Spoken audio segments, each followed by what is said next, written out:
నమస్తే. శ్రీ గురుభ్యో నమః. శ్రీమాత్రే నమః. ఆదిత్యాయ చ సోమాయ మంగళాయ బుధాయ గురు శుక్ర శనిభ్యే రాహవే కేతవే నమః. ప్రస్తుతం మనం డిసెంబర్ మాసంలోకి వచ్చాం. ఈ డిసెంబర్ మాసంలో మనం సహజంగానే ప్రతి మాస ఫలితాలు, పక్ష ఫలితాలు, వార ఫలితాలు చెప్పుకుంటూ ఉంటాం. కానీ కొన్నిసార్లు గ్రహాల యొక్క మార్పు అనేటువంటిది గతులు మారుతూ ఉంటాయి.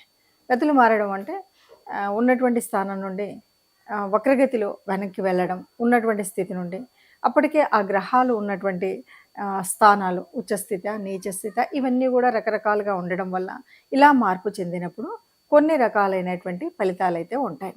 మరి ఆ రకంగా కనుక చూసినట్టయితే ప్రస్తుతం డిసెంబర్ 6వ తారీఖు నుండి 2024 డిసెంబర్ 6వ తారీఖు నుండి కుజుడు తను ఉన్నటువంటి స్థానం ఏది కర్కాటకంలో ఉన్నాడు. మరి ఎలాంటి స్థానం అంటే నీచ స్థానం. నీచ పొందినటువంటి కుజుడు ఇప్పుడు మళ్ళీ వక్ర గతిని పొందేటువంటి పరిస్థితి.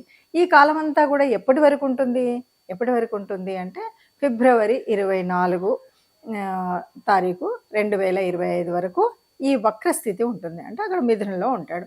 మళ్ళీ మిథునం నుండి మళ్ళీ వక్రత్యాగం తర్వాత మళ్ళీ కర్కాటకంలోకి వస్తాడు. ఇలా ఏ గ్రహమైనా అంటే కుజుడి యొక్క గమనం మనకు తెలుసు దాదాపు 45 రోజులు. అలాంటి కుజుడి గమనం ముందుకు వచ్చి వెనక్కి వచ్చి అక్కడక్కడే తారసపడుతున్నట్టుగా మనకు గత కొంతకాలంగా చూస్తూ ఉన్నాం. మరి ఇలాంటి పరిస్థితుల్లో అసలు ఎలాంటి ఫలితాలు వస్తాయి అంటే ముందుగా మనం కుజుడిని చూడాలి. కుజుడిని చూసినట్టయితే కుజుడు అంటే మనకు తెలుసు భూమి పుత్రుడు.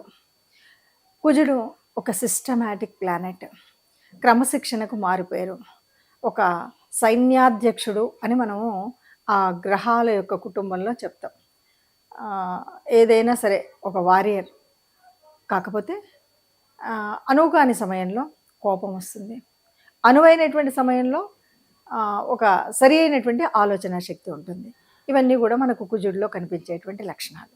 మరి ఈ లక్షణాలన్నీ ఉన్నటువంటి కుజుడు ఇప్పుడు ప్రస్తుతం అంటే డిసెంబర్ 2024 6వ తారీఖున వక్రగతి చెంది దాదాపుగా ఫిబ్రవరి వరకు, వచ్చే సంవత్సరం ఫిబ్రవరి అని చెప్తున్నాం కదా, అక్కడి వరకు మరి ఇందులో ఈ వెనక్కి వెళ్తూ ఉన్నాడు. ఇలా వెళ్ళినప్పుడు ఏమైనా శుభ ఫలితాలు ఉంటాయా, అసలు ఒక్కొక్క రాశి వారికి ఎలా ఉంటుంది అని చూస్తే ఇక్కడ కొన్ని మనం ఒక విషయాన్ని మాత్రం చెప్పొచ్చు. ఎప్పుడైనా ఏ గ్రహమైనా ఎక్కడైనా నీచ పొందిన తర్వాత నీచలో ఉంది, నీచ స్థానంలో ఉంది. ఈ నీచ స్థానంలో గనక వక్రగతి పొందితే దాదాపు అది ఉచ్చ స్థానానికి ప్రతిఫలంగా ఉంటుంది. దాదాపు ఉచ్చస్థితిలో ఉన్నప్పుడు ఏ ఫలితాలు అయితే ఇస్తుందో ఆ ఫలితాలు ఇవ్వగలిగే శక్తి ఆ గ్రహానికి వస్తుంది.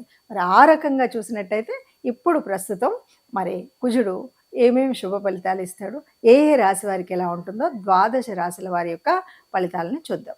తదుపరి రాశి సింహరాశి. సింహరాశి ఇందులో ఇప్పుడు అంటే కుజుడి యొక్క వక్రగతి వల్ల సింహరాశి వారికి ఎలాంటి ఫలితాలు ఉంటాయి. కుజుడు కర్కాటకంలో వక్రీకరిస్తున్నాడు. ఈ వక్రీకరణ వల్ల నీచ పొంది వక్రీకరణ పొందడం వల్ల ఆయన ఉచ్చల్లో ఉంటే ఎలాంటి ఫలితాన్ని ఇస్తాడో అలాంటి ఫలితాన్ని ఇస్తాడు. ఇక మరి అది కర్కాటకానికి సింహరాశి వారికి కర్కాటకం ఎక్కడ ఉంది అంటే వ్యయభావంలో ఉంది. వ్యయభావంలో జరుగుతుంది అంటే ఇప్పుడు సింహరాశి వారికి ఎలా ఉంటుంది. మొట్టమొదటిగా చెప్పాల్సింది ఏంటంటే కుజుడు సింహరాశి వారికి పరిపూర్ణమైనటువంటి విజయాన్ని ఇస్తాడు. ఏ విషయంలో ఇస్తాడు?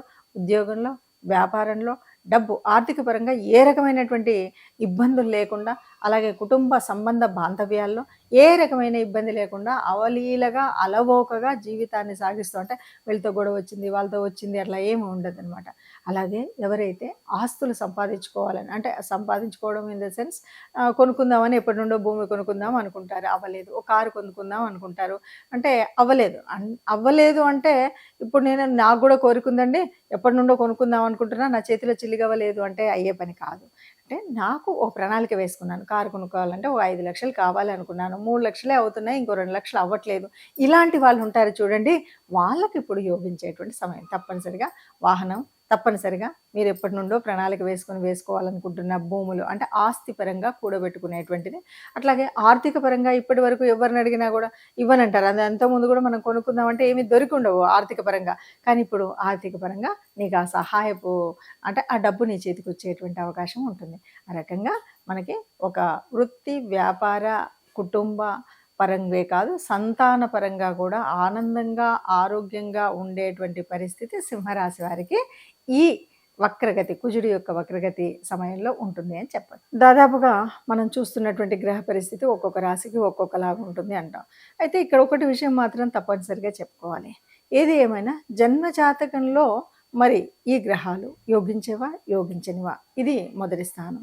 ఇందులో మరి ఏ గ్రహాలతో కలిసి ఉన్నాయి, ఏ స్థితి ఉంది, ఏ యుతి ఉంది, అంతేకాదు నడుస్తున్నటువంటి స్థితి ఏంటి, అంటే ఏ దశ నడుస్తుంది, ఏ మహర్దశ నడుస్తుంది, ఏ అంతర్దశ నడుస్తుంది, వీటన్నింటిని బట్టి ఫలితాలు అనేటువంటివి మాత్రం ఉంటాయి.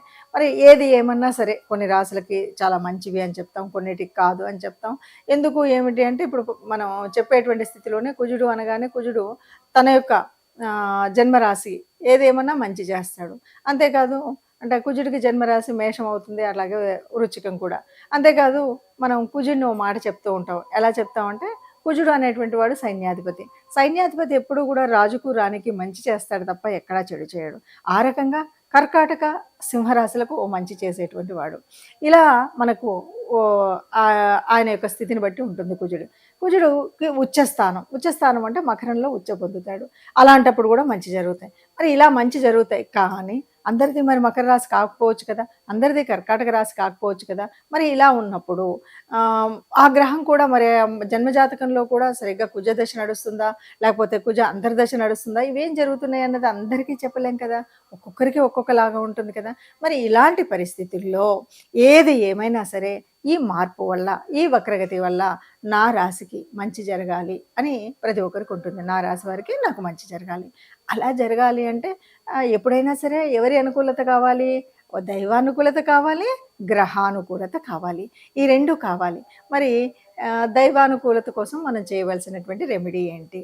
తప్పనిసరిగా ఎవరి ఇష్టదేవత లేదా కులదేవత వారు తప్పకుండా ఇలా ఎప్పుడు ఏ గ్రహమైనా సరే అనుకూలించినా అనుకూలించకపోయినా ఆ ఉన్నటువంటి పరిస్థితుల్లో మనకు సానుకూలంగా ఉండాలి అనుకున్నప్పుడు మాత్రం మర్చిపోకుండా మనం చేయాల్సినటువంటిది మన ఇష్టదేవత ఆరాధన, కులదేవత ఆరాధన అన్నది చేస్తూ ఉండాలి. దీన్ని బట్టి మనకేమర్థమైంది, ఈ ఆరాధన నిరంతరం ఉండాలి, మొట్టమొదటి పాయింట్.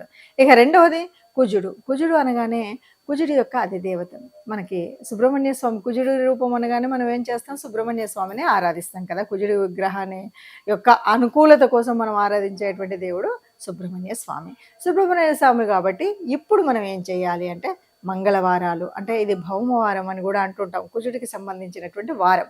ఈ మంగళవారాల్లో సుబ్రహ్మణ్య స్వామి దేవాలయం ఎక్కడైనా మన వీధిలో కానీ మన దగ్గరలో ఉంటే తప్పనిసరిగా సుబ్రహ్మణ్య ఆలయానికి ఎప్పుడు ఈ వక్రగతి చెందుతూ ఉన్నప్పుడు తప్పనిసరిగా సుబ్రహ్మణ్య స్వామి ఆలయానికి వెళ్ళడం, అభిషేకం చేయించుకోవడం, అర్చన చేయడం, ఇలాంటివి మనం చేస్తూ ఉంటాం.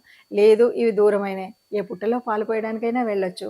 మనం ఈ సుబ్రహ్మణ్య స్వామి ఆరాధన, ముఖ్యంగా సుబ్రహ్మణ్య షష్ఠి వస్తుంది కదా, ఆ షష్ఠిలో గనక సుబ్రహ్మణ్య స్వామి అభిషేకం చేయించినట్టయితే దాదాపుగా మనకున్నటువంటి ఈ చిన్న అంటే కొంచెంగా అటు ఇటుగా ఉంది అనేటువంటి, అంటే ఆ చిన్న అప్రమత్తతోటి ఈ రకమైనటువంటి నష్టం జరిగింది అని చెప్పేటువంటి వాళ్ళకు కూడా ఏ నష్టం జరగకుండా హాయిగా సాగేటువంటి పరిస్థితి ఉంటుంది.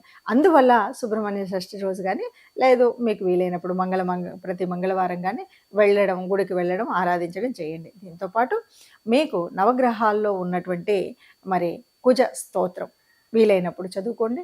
లేదు ఆ చాంటింగ్ అనేది నిరంతరం చేయొచ్చు. ఇవేవి రావండి, ఇవేవి తెలియదండి, సుబ్రహ్మణ్య స్వామి ఆలయం దూరంగా ఉంది అని అనుకునేటువంటి వాళ్ళు తప్పనిసరిగా రెమెడీ కావాలి అంటే ఇంకొక పని కూడా చేయొచ్చు.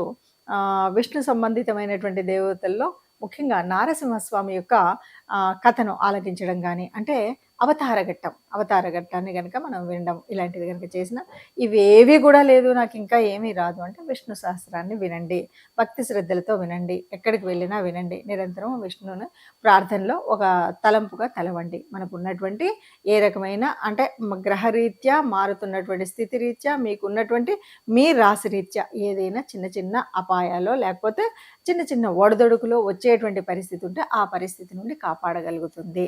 కాబట్టి వీలైనంత వరకు కూడా ఈ రెమెడీని చేయండి.